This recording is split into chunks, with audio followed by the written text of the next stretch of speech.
screening started out was pretty. I don't know, it was okay. Everybody on the team had their own problems to deal with, so it was kind of rough to start out with because it's a new car, so there's plenty of problems. But those problems actually weren't too bad. And everybody worked pretty hard and figured out their own problems and solved all their problems. So it was pretty great.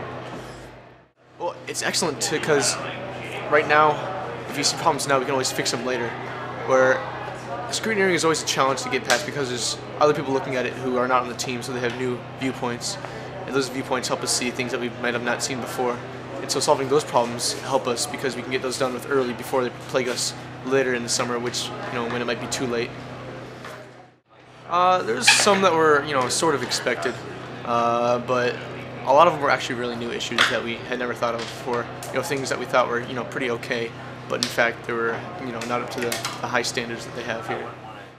Well, we had a couple things that all the drivers had to do. They had to do egress.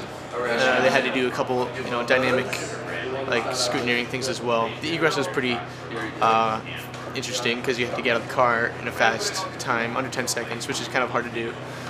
But we all passed that. This is the dynamic scrutineering, which is slalom, brake test, all that stuff. I had to do the slalom and the brake test, which were not too bad, but you had to learn how to do it the first couple times to make sure you do it right. It's pretty fun though. I'm actually looking forward to putting down some pretty fast laps on the track. I got a chance to drive on it today, look at all this stuff, and I want to, get used to it and start throwing down some fast laps. Oh, it's really cool. It's completely different. Awesome experience because not many people get to actually drive on the tracks here. So it's something I can take later and maybe brag about a little bit. It's really cool.